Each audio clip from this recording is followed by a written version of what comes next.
आप सभी प्यारे साथियों का स्वागत है हमारे इस नए वीडियो में, एक शानदार वीडियो में और एक बेहतरीन वीडियो में। मेरे भाई आज हम लोग पढ़ने वाले हैं कक्षा 10वीं के जो संस्कृत खंड है मेरे भाई, हिंदी सब्जेक्ट में जो संस्कृत खंड है उसका मेरे भाई आज हम लोग 5वां चैप्टर पढ़ने वाले हैं, ठीक है। जिसमें हम चंद्रशेखर आजाद जी की एक घटना के बारे में पढ़ेंगे कि क्यों मेरे भाई चंद्रशेखर आजाद इतने ढीठ व्यक्ति थे, मतलब ऐसा थे कि वो अंग्रेजों के नाक में एकदम दम करके रखे हुए थे 16 वर्ष की आयु में। उनके बारे में मेरे भाई हम लोग पढ़ने वाले हैं, ठीक है। भारत के एक स्वतंत्रता सेनानी हैं और बहुत ही एक जबरदस्त नायक थे मेरे भाई, तो इनके बारे में हम लोग पढ़ने वाले हैं, हमारे चैप्टर्स के अनुसार पढ़ने वाले हैं इनको, ठीक है। तो चलिए मेरे भाई एक ही बार हम लोग शुरुआत करते हैं इनके हम लोग दृश्य को। तो प्रथम दृश्य को मेरे भाई हम लोग पढ़ना स्टार्ट करते हैं, ठीक है। देखिए चलिए मेरे भाई, तो हम लोग शुरुआत करते हैं अपने पहले दृश्य की पहली लाइन से। बस आप अपने दिमाग में मेरे भाई ये कल्पना कर लीजिएगा कि एक न्यायालय है, जैसे फिल्मों में देखते हैं मेरे भाई ना, जो कोर्ट होती है, जो सजा सुनाते हैं, न्यायाधीश होते हैं। तो एक न्यायालय है, उसमें एक न्यायाधीश है और कटघरे में हमारे चंद्रशेखर आजाद जी हैं। इलाहाबाद के जो पास में जितने भी मेरे भाई आप यदि रहते हो, इलाहाबाद में मेरे भाई चंद्रशेखर आजाद जी की मूर्ति बनी हुई है, ऐसे मेरे भाई मूंछ ऐठते हुए वहां पे उनकी मूर्ति बनी हुई है, ठीक है। तो ये मेरे भाई आप ध्यान रखना, तो इन्हीं के बारे में हम लोग पढ़ने वाले हैं, ठीक है। देखिए ये कौन से न्यायालय की बात है मेरे भाई, वाराणसी न्यायालय की बात है, ठीक है। स्थानम का मतलब जगह, किस जगह की बात है, वाराणसी न्यायालय मतलब वाराणसी के न्यायालय की बात है, मतलब बनारस में एक न्यायालय है, यही की बात की गई है। न्यायाधीशस्य पीठे, न्यायाधीश की गद्दी पर एक दुर्दशा पारसी का एक कठोर न्यायाधीश तिष्ठति का मतलब बैठा हुआ था, कि उस न्यायालय में जो न्यायाधीश की कुर्सी होती है, उस न्यायाधीश की कुर्सी पर एक ऐसा न्यायाधीश बैठा हुआ था जो बहुत ही कठोर था। कठोर का मतलब बहुत ही हृदय से, उसका बहुत हृदय कठोर था, क्योंकि पहले अंग्रेज रहते थे, पूरे भारत में शासन किसका था, अंग्रेजों का था। तो ये अंग्रेजों के समय की पूरी घटना बताई जा रही है, ठीक है। आगे दिया है मेरे भाई आरक्षक का मतलब जो पुलिस थे, चंद्रशेखरम मतलब चंद्रशेखर आजाद जी को, तस्य सम्मुखम मतलब न्यायाधीश के सामने, आनयंती का मतलब लाते हैं। तो जो पुलिस थे ना, जो आरक्षक थे, पुलिस को मेरे भाई हिंदी में हम लोग आरक्षक कहते हैं। तो जो आरक्षक थे ना, जो पुलिस थे, वो चंद्रशेखर आजाद जी को कटघरे में लेके जाके वहां पे रख देते हैं। आप फिल्मों में देखते हैं मेरे भाई कि किसी को भी ले जाके पुलिस ही रखती है, उसी तरह चंद्रशेखर आजाद जी को भी पुलिस ले जाके कटघरे में रखी, ठीक है। अभियोग प्रारंभते, तो न्यायाधीश कहते हैं मुकदमा शुरू होता है, ऐसे ही बोला जाता है, तो न्यायाधीश कहते हैं मुकदमा शुरू होता है, ठीक है। तो चंद्रशेखर पुष्टाढ़ु, चंद्रशेखर आजाद कैसे थे, पुष्टाढ़ु मतलब मजबूत शरीर वाले थे, पुष्टाढ़ु का मतलब मजबूत शरीर वाले थे। गौरपूर्ण का मतलब गोरी रंग के थे। चंद्रशेखर आजाद कैसे थे, कभी आप उनका मेरे भाई गूगल पे इमेज सर्च करके देखिएगा, मैं आपको चित्र ही दिखा देता हूं, देखिए। तो ये जो है ये चंद्रशेखर आजाद जी हैं। तो ये हिष्ट पुष्ट थे, शरीर से भी थे, गोरे रंग के भी थे, और 66 वर्षीय मतलब 16 वर्ष की उम्र थी उस समय। कितनी वर्ष की उम्र थी मेरे भाई, 16 वर्ष की उम्र थी। आनयंती का मतलब वो पुलिस वाले लेकर आते हैं चंद्रशेखर आजाद जी को, ठीक है। आगे कहा गया है कि आरक्षक, आरक्षक मतलब पुलिस वाले कहते हैं, श्रीमान मतलब जो न्यायाधीश न्यायालय पे बैठा हुआ है, पुलिस वाले उसको कहते हैं कि हे श्रीमान, अयम अस्थि चंद्रशेखर, यह वही चंद्रशेखर है। पुलिस वाले कहते हैं न्यायाधीश से कि अयम अस्थि चंद्रशेखर, यही है चंद्रशेखर। अयम राजद्रोही, अयम का मतलब यही, राजद्रोही का मतलब राजद्रोह है। यह कैसा है, पुलिस वाले न्यायाधीश से कहते हैं कि यह जो आपको दिखाई दे रहा है कटघरे में चंद्रशेखर, ये यही चंद्रशेखर है जो राजद्रोह है। राजद्रोह का मतलब राजा के खिलाफ कोई काम करना ही राजद्रोह कहलाता है, चाहे आप कोई भी काम करिए, तो राजा के खिलाफ कोई काम कर रहा है मतलब वो क्या है, राजद्रोह है। तो पुलिस वाले कहते हैं न्यायाधीश से कि हे न्यायाधीश, हे जज साहब, ये जो आपको दिखाई दे रहा है कटघरे में चंद्रशेखर, यही चंद्रशेखर है और ये क्या है, राजद्रोह है, ठीक है। इतनी लाइन को बड़ा ध्यान से, बहुत ही प्यार से समझिएगा, बहुत ही प्यारी लाइन है, बहुत ही प्यारा सा चैप्टर है। पुलिस वाला कहता है कि गत दिने मतलब पिछले दिन में, मतलब जो कल की बात है, अने नेव मतलब इसी ने, कल की बात है, इसी ने असहयोगी नाम सभायाम, असहयोगियों की सभा में फिर से सुनिए मेरे भाई, गत दिने मतलब पिछले दिन यानी कल के दिन, अनेएव मतलब इसी ने, असहयोगी नाम मतलब असहयोगियों के सभायाम मतलब सभा में, आरक्षकस्य मतलब आरक्षक का मतलब पुलिस के, दुर्जन सिंह मतलब दुर्जन सिंह को, मस्तके मतलब सर पर, प्रस्तर खंडेन का मतलब पत्थर के टुकड़े से, प्रहारम का मतलब मारा था। जज साहब ये वही चंद्रशेखर है जो दुर्जन सिंह जो एक पुलिस वाला था उसके ऊपर ये पत्थर का एक टुकड़ा लेकर मारा था। ठीक है, ये वही चंद्रशेखर है जो दुर्जन सिंह पुलिस को, यानी एक पुलिस थे दुर्जन सिंह, उसी को चंद्रशेखर आजाद पत्थर के टुकड़े से मार दिए थे, उनका सर फूट गया था। ये वही चंद्रशेखर है। ठीक है, चलिए देखिए अब यहां से असली मुद्दे की बात आती है हमारे चैप्टर की। न्यायाधीश, न्यायाधीश साहब अब कहते हैं, तो भाई न्यायाधीश साहब भी डरा जाते हैं, भाई का जानी भाई वो मार दिया पुलिस वाले को, इस बार हमको ही लेके मार दिया। तो इसलिए न्यायाधीश साहब अब कहते हैं, तम बालकम विस्मयेन विलोकयेन, तम बालकम मतलब उस बालक से, विस्मयेन का मतलब आश्चर्य से देखते हुए कहते हैं, रे बालक, अरे बालक। न्यायाधीश साहब चंद्रशेखर आजाद को देखकर कहते हैं, अरे बालक, तो की नाम, तुम्हारा क्या नाम है? जज साहब चंद्रशेखर आजाद जी को देखकर कहते हैं कि तुम्हारा क्या नाम है? ठीक है, अब इस बात को देखिए चंद्रशेखर आजाद जी क्या कहते हैं, कहते हैं कि आजाद, मेरा क्या नाम है? आजाद। वो भी कैसे कहते हैं? स्थिर, स्थिरी भूमि का मतलब दृढ़ होकर, दृढ़ का मतलब जिसे कहते हैं ढीठ, ढीठ का मतलब देखें, किसी को एक थप्पड़ मार दिए फिर भी आपको ऐसे दिख रहा है, दो थप्पड़ मार दिए फिर भी आपको ऐसे दिख रहा है, मतलब उसके अंदर डर नाम का चीज ही नहीं है। तो न्यायाधीश जब पूछे ना कि आश्चर्यचकित हो गए कि भाई 16 साल का लड़का है, पुलिस वाले को मार दिया पत्थर से, तो न्यायाधीश सर पूछते हैं कि तुम्हारा क्या नाम है? अरे बालक तुम्हारा क्या नाम है? तो चंद्रशेखर आजाद जी कहते हैं कि मेरा नाम आजाद है। क्या नाम है मेरे भाई? आजाद है। और वो भी एकदम ढीठ। ठीक है, अब देखिए, तो फिर न्यायाधीश कहते हैं कि तव पितु की नाम, तव पितु मतलब तुम्हारे पिता का, की नाम का मतलब क्या नाम है? न्यायाधीश साहब कहते हैं कि भाई तो हे बालक तुम्हारे पिता का क्या नाम है? हम इंग्लिश में कहते हैं ना what is your father name, तो उसी तरह संस्कृत में लिखा गया, तो हम पितु की नाम, तुम्हारे पिता का क्या नाम है? तो चंद्रशेखर आजाद कहते हैं स्वतंत्र, फ्रीडम, आजादी। तो मेरे पिता का क्या नाम है? स्वतंत्र। ठीक है, तो न्यायाधीश साहब फिर से कहते हैं, जज साहब कहते हैं कि तुम कुत्र निवसति, तुम मतलब तुम, कुत्र का मतलब कहाँ, निवसति का मतलब रहते हो, कि हे बालक तुम कहाँ रहते हो? तव गृह कुत्रास्ति, तो का मतलब तुम्हारा, गृह का मतलब घर, कुत्रास्ति का मतलब कहाँ है। हे बालक तुम कहाँ रहते हो, तुम्हारा घर कहाँ है? जज साहब चंद्रशेखर आजाद जी से कहते हैं कि हे बालक तुम कहाँ रहते हो, तुम्हारा घर कहाँ है? अब देखिए चंद्रशेखर आजाद क्या कहते हैं, कि चंद्रशेखर आजाद कहते हैं कि कारागार एवं मम गृहम, कारागार का मतलब जेल, एवं ही मतलब ही, मम मतलब मेरा, गृहम का मतलब घर, जेल ही मेरा घर है, क्योंकि मैं इतना ज्यादा अपने देश के प्रति किसी से भी लड़ जाता हूं कि बार बार जेल में चला जाता हूं, तो जेल ही मेरा घर है। अब इस बात को सुनकर न्यायाधीश साहब देखिए क्या कहते हैं, जो जज साहब होते हैं, कहते हैं स्वगतम मतलब मन ही मन, कहते हैं कीदृशम मतलब कितना, प्रमत्त का मतलब आसक्त है, स्वतंत्रता ये मतलब स्वतंत्रता के लिए, अयम का मतलब के लिए, कि यह बच्चा कितना स्वतंत्रता, अपने देश की स्वतंत्रता के लिए कितना ज्यादा ढीठ है। जज साहब अपने मन ही मन सोचते हैं कि यह जो चंद्रशेखर आजाद जो कटघरे में बैठा हुआ है, कटघरे में खड़ा है, ये अपने देश की स्वतंत्रता के लिए कितना ढीठ है। प्रकाशम मतलब ऊंचे स्वर में, अतीव धृष्ट बहुत ढीठ हो। जज साहब कहते हैं कि बहुत ढीठ हो, उदंड इश्चाय बहुत ही दुस्साहस हो, नव युवक का मतलब तुम नौजवान हो, हे नौजवान तुम बहुत ही ढीठ हो और बहुत ही दुस्साहसी हो। अहम का मतलब मैं, इम का मतलब इसको, पश्चदशा मतलब 15 कोड़ों की, कसा घाताम मतलब कोड़ों की सजा, दंडयाम मतलब देता हूं।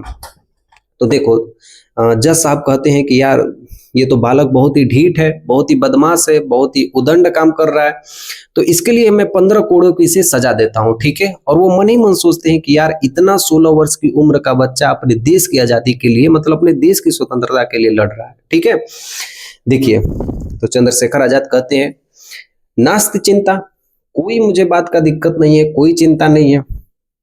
अब देखिए, अब पेज को पलट लीजिए और दूसरा दृश्य देखिए। दूसरे दृश्य में मेरे भाई क्या होता है, बहुत ही दर्दनाक कहानी होती है दूसरे दृश्य में। ठीक है, ठीक है, कैसा लगा आपको मेरे भाई पहला वाला आपको दृश्य आपको कैसा लगा? ठीक है, तो इसी तरीके से मेरे भाई एक एक शब्दों को मेरे भाई हम लोग तोड़ के पढ़ने वाले हैं। देखो, हमें मेरे भाई वो गलती नहीं करनी है जो बाकी सारे लोग करते हैं। बाकियों से और हमारे में फर्क क्या रह जाएगा? इसलिए मेरे भाई हम वही चीज सही तरीके से पढ़ेंगे जिससे हम अपने एग्जाम में मेरे भाई यदि हमारे पास कोई भी समस्या होती है तो हमारे पास एक दिमाग में एक कहानी होनी चाहिए मेरे भाई, जिससे आप उस चीज को पूरा बढ़िया तरीके से लिख पाओ। ठीक है, इसलिए मैं शब्दों को एकदम तोड़ तोड़ के छोटे छोटे शब्दों में बताता हूं ताकि आपको पूरा अच्छे से समझ में आए, तब आप मेरे भाई अपने एग्जाम में अपना बेस्ट दे के आएंगे। ठीक है, चलिए देखिए, तो दूसरा दृश्य में बहुत ही खतरनाक कहानी होती है चंद्रशेखर आजाद जी की, कि उन्हें 15 करोड़ों की सजा मिलती है और 15 करोड़ उन पर बरसाए जाते हैं और हर समय भारत माता का नाम लेते हैं। यही बताया गया हमारे दूसरे दृश्य में। ठीक है, चलिए देखिए, दिया है कि ततः इसके बाद दृष्टिगोचरे दिखाई देता है। दृष्टिगोचरे भावता मतलब दिखाई देता है। कौन दिखाई देता है? कौपीन मात्र अवशेष। कौपीन मात्र अवशेष का मतलब जिसके शरीर में सिर्फ लंगोट ही बचा हुआ है। ठीक है, अच्छा, कभी आप मेरे भाई मूवी देखते हैं तो एक्चुअली सभी लोग मूवी देखते हैं, तो कभी आप देखते हैं किसी को फांसी की सजा होती है तो काला सा एक लंगोट पहना हुआ मोटा सा बड़ा सा एकदम ऐसे आदमी आता है और वो मुंडी पे वो क्या कहते हैं पहनाया जाता है काला सा कपड़ा, फिर उसको फांसी दे दी जाती है। यस या नो? तो उसी तरीके से एक ऐसा व्यक्ति था जो जिसके शरीर में केवल लंगोट ही पहना हुआ था, फलकेन दृढ़बद्ध रस्सी से बंधा हुआ। चंद्रशेखर का मतलब चंद्रशेखर आजाद जी का कसा हस्तेन। कसा हस्तेन का मतलब हाथ में चाबुक लिए हुए। कोड़ा देखे मेरे भाई, जो घोड़ों को मारने वाला कोड़ा होता है, लंबी लंबी रस्सी होती है जिससे कोड़ा मारते हैं, घोड़ों को कोड़ा मारते हैं। ठीक है, तो चाबुक लिए हुए हाथ में। चांडालेन का मतलब जो चंडाल था। चांडालेन का मतलब जो चंडाल था। अनुगम्यमान का मतलब साथ में अनुगमन करते हुए। कारावास का मतलब जेलर। अधिकारी मतलब अधिकारी। गंडा सिंहस्य मतलब गंडा सिंह दिखाई दिए। ठीक है, तो सोचिए मेरे भाई दृश्य क्या था कि जेलर अधिकारी गंडा सिंह था और उसके बाद उनके बगल में मेरे भाई चांडाल था जो हाथ में चाबुक लिए हुए था, बड़ी सी चाबुक मतलब जिससे कोड़ा मरा जाता है ना मेरे भाई, वो लिया हुआ था। और चंद्रशेखर आजाद जी रस्सी में बंधे हुए, ऐसे मान लो मैं हूं तो मान लो ऐसे पीछे दोनों हाथ में रस्सी बंधे हुए, तो चंद्रशेखर आजाद जी ऐसे रस्सी में बंधे हुए उसको देख रहे थे। ठीक है, और वो हाथ में चाबुक लेके आ रहा था। ठीक है, सजा देने के लिए। चलिए मेरे भाई आगे देखिए, अब गंडा सिंह आ जाता है, उसके बगल में कौन होता है? चांडाल होता है, मोटा सा एकदम बड़ा सा सांड जैसा और हाथ में चाबुक लिया हुआ होता है। तो देखिए गंडा सिंह क्या कहते हैं चांडाल से, क्या कहते हैं कि रे चांडाल। तुर्मुख का मतलब होता है वही चांडाल। ठीक है, कहते हैं रे चांडाल। मम का मतलब मेरे। आदेश समकाल में का मतलब जैसे ही मैं आपको आदेश दूंगा। कसाघात कोड़े मारना। कर्तव्य का मतलब प्रहार करना। तो गंडा सिंह उस चांडाल से कहते हैं कि जैसे ही मैं कहूंगा कि इस बालक को, इस चंद्रशेखर आजाद को कोड़े मारना, वैसे ही तुम इसे कोड़े मारना। तो चांडाल कहता है ठीक है, जैसा आप कहेंगे वैसा मैं करूंगा। अब गंडा सिंह चंद्रशेखर आजाद जी से कहते हैं, क्या कहते हैं कि रे दुर्विनीत युवक अरे उदंड बालक। कहते हैं रे दुर्विनीत युवक अरे उदंड बालक लभस्व इदानी स्वनीयस्य फलम। अब तू अपने व्यवहार का खुद ही फल पा।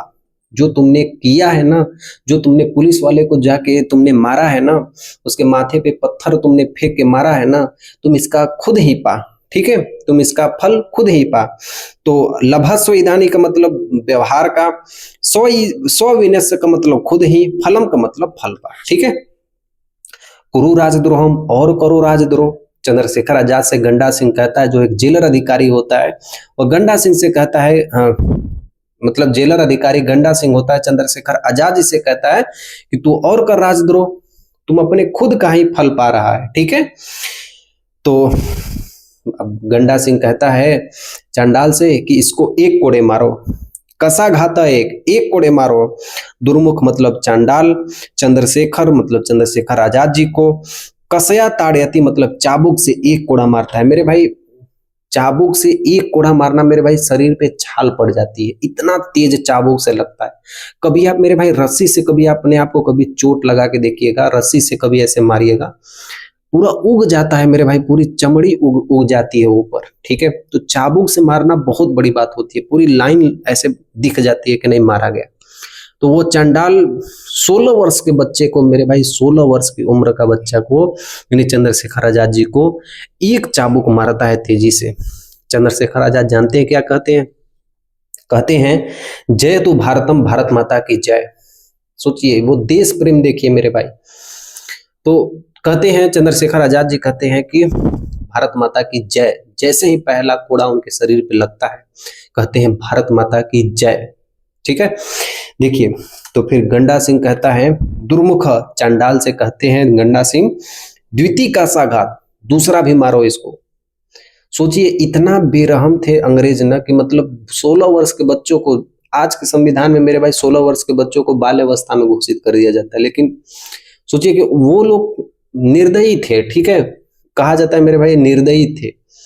तो सब कुछ सही हुआ। कब सही हुआ मेरे भाई? जब भारत में साइमन कमीशन आया, फिर कैबिनेट मिशन आया, फिर संविधान बना, तब जाके मेरे भाई वो लोग यहाँ से निकले इसलिए क्योंकि मेरे भाई जो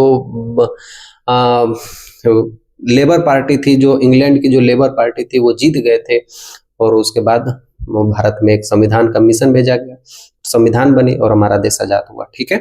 चलिए देखिए तो गंडा सिंह दुर्मुख मतलब चांडाल से कहते हैं कि द्वितीय का साघात, दूसरा मारो, दूसरा मारो। तो दुर्मुख पुनः ताड़यति, चांडाल फिर से उन्हें चंद्रशेखर आजाद जी को एक कोड़ा और मारता है और तड़ित चंद्रशेखर मतलब पीड़ित चंद्रशेखर, पीटे जाने पर चंद्रशेखर पुनः पुनः भारत जयंत तो मतलब बार बार भारत माता की जय कहते हैं, ठीक है। इति वादति एव स पंचदश सदते तड़ित, और यही कहते हैं 15 कोड़ों तक वह चांडाल मारता है और 15 बार कहते हैं भारत माता की जय, भारत माता की जय, भारत माता की जय, 15 बार कहते हैं, ठीक है।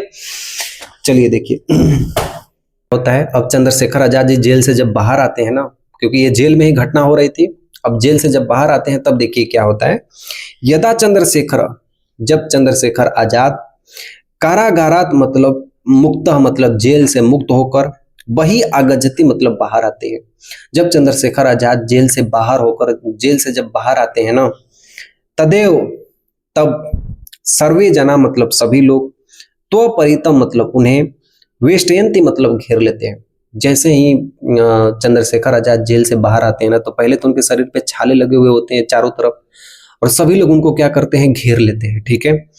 वह बहुत से बालका मतलब जो बच्चे थे, उनसे भी छोटे छोटे जो बच्चे थे, तस्य मतलब उनके पादयों मतलब चरणों में पतंती मतलब गिर जाते हैं। जो छोटे छोटे बच्चे होते हैं वो चंद्रशेखर आजाद जी के चरणों में गिर जाते हैं। तम और मला भी मतलब उनको, किसको, चंद्रशेखर आजाद जी को, अभिनंदयति मतलब अभिनंदन करते हैं, च मतलब अभिनंदयति मतलब माला भी मतलब मालों से भी सम्मानित करते हैं। और जितने भी लोग थे उनको मालों और फूलों से सम्मानित करने लगते हैं। तो उनको अच्छा नहीं लगता इस बात को, क्योंकि कहते हैं कि देखो, कहते हैं देखो क्या कहते हैं, चंद्रशेखर आजाद जी कहते हैं कि किमित क्रियते भवती, तुम लोग ये क्या कर रहे हो। किमित का मतलब क्या, क्रियते का मतलब कर रहे हो, भवती भी मतलब तुम लोग ये क्या कर रहे हो, ठीक है।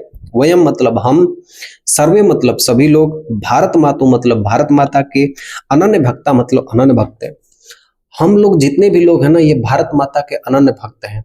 हम लोग भारत माता की संतान है, भारत माता के प्रति हम लोग प्रसाद प्रसारित है। मतलब भारत माता के यदि आंच पे कुछ भी आएगा तो हम सबसे पहले खड़ा रहेंगे, ठीक है। तस्या शत्रुणाम कृते मदिया, तस्या का मतलब माता के, अपनी माता के मतलब इसी भारत माता के, शत्रुणा मतलब जो शत्रु हैं, कृते मदिया उनके लिए, इमे रक्त बिंदु, ये रक्त की बूंदे क्या है, भारत माता के शत्रु के लिए ये मेरी रक्त की बूंदे क्या है, कुछ नहीं है।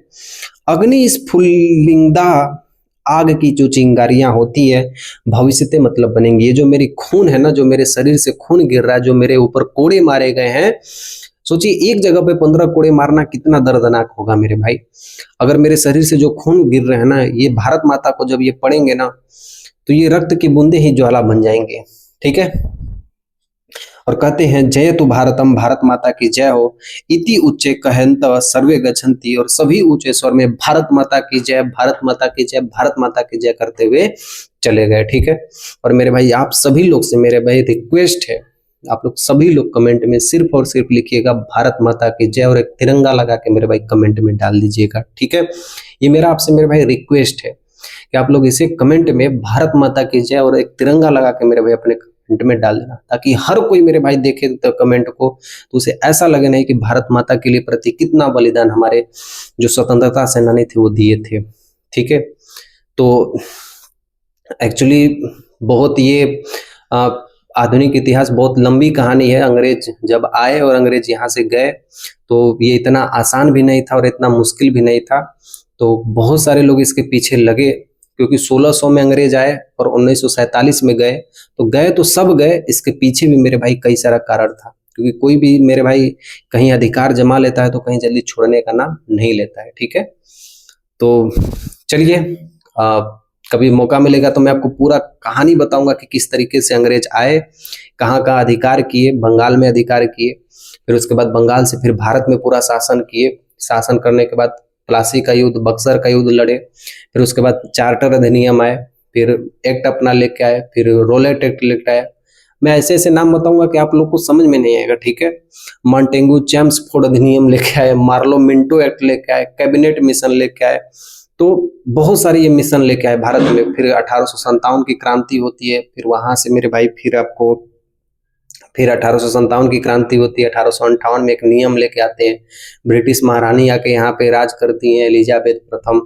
तो ऐसे ऐसे करके मेरे भाई ये सब पूरा चलता है चलता है चलता है। ठीक है, जब 1945 में जब हमारा ये देश आजाद हुआ ना, अरे 1939 1945 के बीच में जब दूसरा विश्व युद्ध हुआ, तो उसमें जो पश्चिमी देश थे वो जीत गए थे, यानी ब्रिटेन यानी लंदन जीत गया था।